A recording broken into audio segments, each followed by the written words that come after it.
लेकिन ये सरकार पिछड़ों के 27% आरक्षण को भी शून्य और निष्प्रभावी कर रही है। विपक्षी पार्टियों पर ईडी, सीबीआई, इनकम टैक्स का दुरुपयोग सरकारी तंत्र बड़े पैमाने पर कर रही है। जो कहता है न खाएंगे न खाने देंगे, चुनावी बांड के माध्यम से अब तक 6,000 करोड़ रुपया खा गए हैं।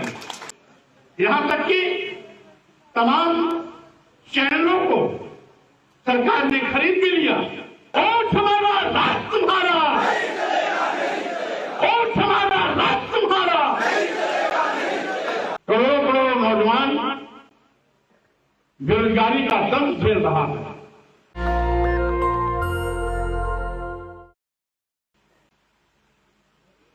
कि आज पूरे देश में यथास्थितिवादी ताकतें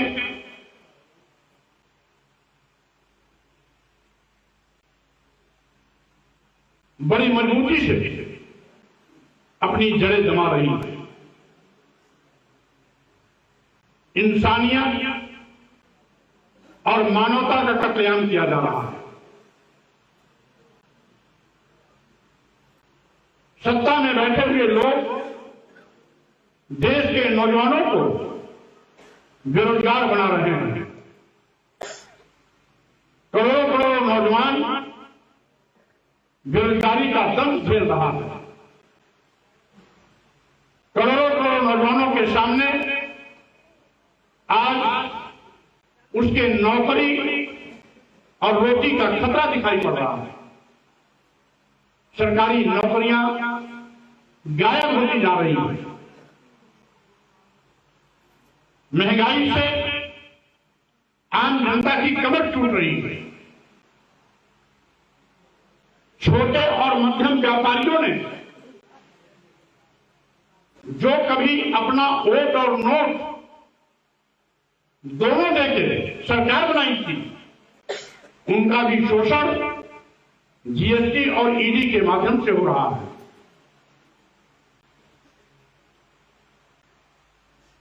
छोटे शहरों में, जिला मुख्यालयों पर, तहसीलों में, विकास खंडों में, ग्रामीण क्षेत्रों में जो लघु और मध्यम श्रेणी के व्यापारी हैं, उनका शोषण पहले जीएसटी के माध्यम से हुआ और अब जीएसटी से संबंधित सारे मामले ईडी को सौंपकर ग्रामीण क्षेत्र के व्यापारियों की भी कमर तोड़ने की तैयारी हो चुकी है।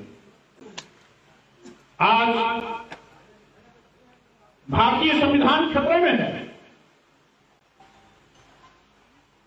अनुच्छेद 15(4) और 16(4) के अंतर्गत बाबा साहब डॉक्टर अम्बेडकर ने अनुसूचित जाति और अनुसूचित जनजाति को जो आरक्षण दिया था, ये सरकार उन आरक्षण को खत्म कर रही है, शून्य और निष्प्रभावी कर रही है।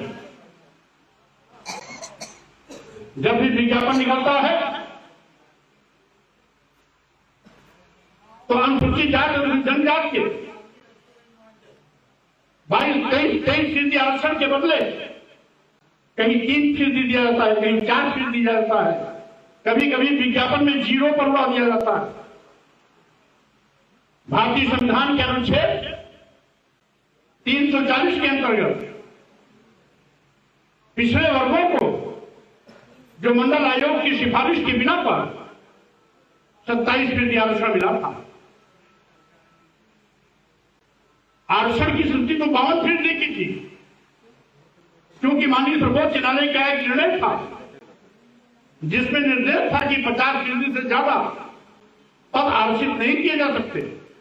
उसको देखते हुए आरक्षण लागू करने वालों ने माननीय सर्वोच्च न्यायालय के निर्णय की सीमा को ध्यान में रखते हुए 27% आरक्षण दिया। लेकिन यह सरकार पिछड़ों के 27% आरक्षण को भी शून्य और निष्प्रभावी कर रही है। यानी भारतीय संविधान की दी गई व्यवस्था को भी यह सरकार खत्म करने पर आमादा। आज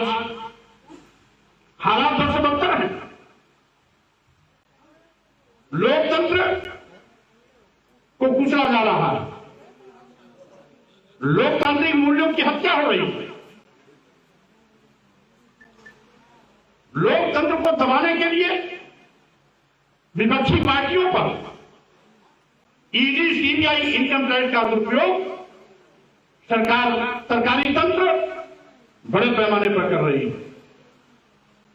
आज आप देख रहे होंगे कि किस तरीके से विपक्षी नेताओं को ईडी, सीबीआई, इनकम टैक्स के नाम पर डराया जाता है, धमकाया जाता है, जेल भेजा जाता है, मुकदमे दर्ज किए जाते हैं। और कौन करता है? जो कहता है, जो डुगडुगिया पीटता है कि हम ईमानदार हैं, जो कहता है न खाएंगे न खाने देंगे, लेकिन न खाएंगे न खाने देंगे कहने वाले लोग चुनावी बांड के माध्यम से अब तक 6,000 करोड़ रुपया खा गए हैं। 6,000 करोड़ रुपया खा गए हैं, फिर भी कहते हैं न खाएंगे न खाने देंगे। मोदी जी जरा ये बता दें कि आप कितना खाएंगे, ये कब बताएंगे? आखिर इसका भी तो पता लगना चाहिए कि 6,000 करोड़ खाने के बाद भी आपका पेट नहीं भरा, तो कितना बड़ा पेट है या मलाल है, कितना और खाएंगे ये भी बता देंगे। और यही नहीं साथियों, आज हालात बद से बदतर है। आज मीडिया जो लोकतंत्र का चौथा स्तंभ है, जिस मीडिया पर हम सभी देशवासियों को फख्र था, इस लोकतांत्रिक व्यवस्था को चुस्त दुरुस्त बनाए रखने के लिए मीडिया पारदर्शी तरीके से खबर को निष्पक्ष रूप से देश के सामने परोसता है। निष्पक्ष पारदर्शी खबर चलाने वाले मीडिया पर भी सरकार ने तमाम बड़े बड़े पत्रकारों पर एफआईआर भी कराए, जेल भी भेजे, यहां तक कि तमाम चैनलों को सरकार ने खरीद भी लिया, अपने लोगों को लगा करके खरीद भी लिया। और यही नहीं, मिल मालिकों से कह करके तमाम पत्रकारों को बाहर का रास्ता भी दिखा दिया। आज सरकार पूरे मीडिया तंत्र को मोदी मीडिया और मोदी मीडिया के रूप में देखना चाहती है। यानी हमारे जो मीडिया कर्मी हैं, जो साफ तरीके से खबर चलाना भी चाहते हैं, उन पर भी सरकार की तलवार लटकती रहती है। कब उन पर मुकदमे दर्ज हो जाए, कब उनको जेल जाने की नौबत हो जाए, कब उनके मालिक से कह करके उनको नौकरी से बाहर का रास्ता दिखा दिया जाए। आज पत्रकारों में भी बड़ा भय पैदा किया गया है। यही नहीं, ये सरकार देश भी बेचने का पाप कर रही है।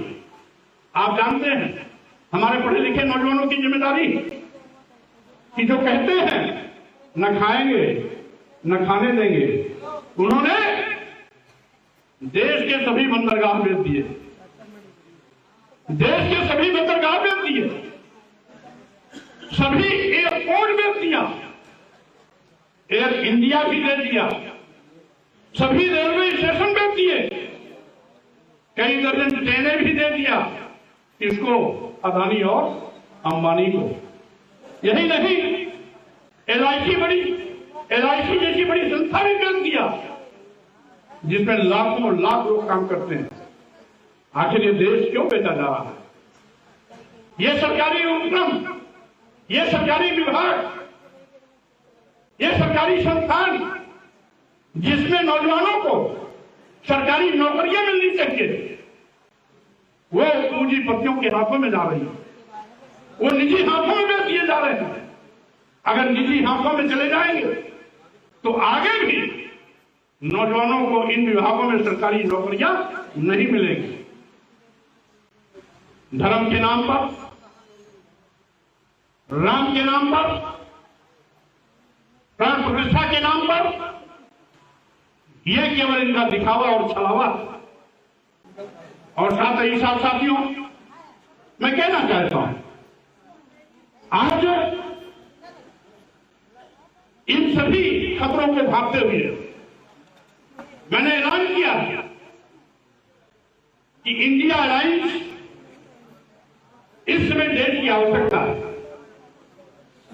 हम इंडिया अलायंस को ताकत देंगे। इंडिया अलायंस हमारी और हमारी पार्टी का किस रूप में उपयोग करना चाहती है, तय उसको करना है। क्योंकि हमारी नीयत साफ है, हमारा मकसद भी साफ है कि लोकतंत्र बचाना है, संविधान बचाना है, देश बचाना है, तो बीजेपी को हटाना ही होगा। और बीजेपी को हटाना है तो इंडिया अलायंस को लाना ही होगा। जो भी भेदभाव करेगा उसके खिलाफ राष्ट्रीय स्वतंत्र समाज पार्टी संघर्ष के रास्ते पर मुंहतोड़ जवाब देने के लिए आगे खड़ी दिखाई पड़ेगी। मैं ये भी कहना चाहता हूं साथियों, आज आपको एक नारा और लेना होगा। ये नारा हम देते रहे हैं मानो काशीराम जी के जमाने में, और कहते रहे हैं, वोट हमारा राज तुम्हारा, नहीं चलेगा, नहीं चलेगा। क्या नारा था? वोट हमारा राज तुम्हारा, वोट हमारा राज तुम्हारा, वोट हमारा राज तुम्हारा। और साथियों,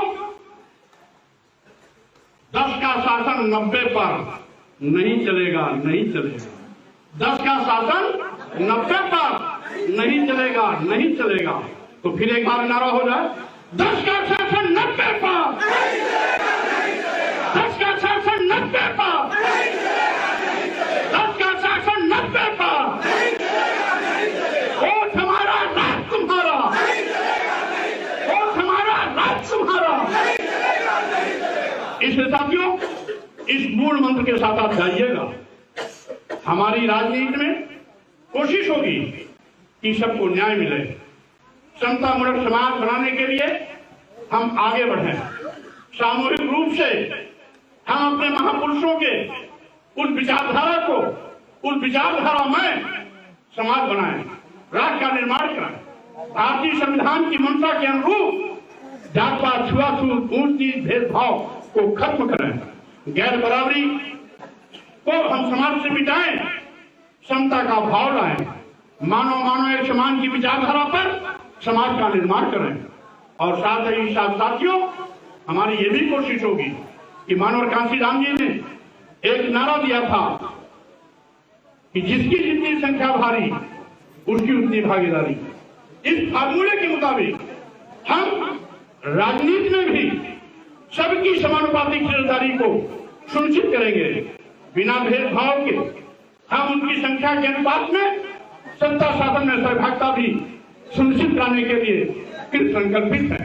इन्हीं शब्दों के साथ में मैं कार्यकर्ताओं से अपील करता हूं कि भाइयों, यहां पर हमारे जो भी जिम्मेदार साथी हैं, जिले और विधानसभा का गठन जल्दी कर लेंगे, क्योंकि जो भी यहां इंडिया अलायंस से चुनाव लड़ेगा, यानी जिसके भी नाम की घोषणा हो सकती है, वो कोई भी हो सकता है, उसको जिताने के लिए आपको अभी से संकल्पित होके काम करना होगा। कैंडिडेट कौन है, ये इंडिया अलायंस के लोग तय करेंगे, लेकिन जो भी चेहरा होगा उसको जिताने की जिम्मेदारी हम सबकी होगी, सामूहिक रूप से होगी। नेशनल दस्तक की आपसे गुजारिश है कि अगर इसको बचाना चाहते हैं तो नेशनल दस्तक को सब्सक्राइब करने के लिए रेड कलर के सब्सक्राइब बटन को दबाएं, फिर बेल आइकन की घंटी दबाएं।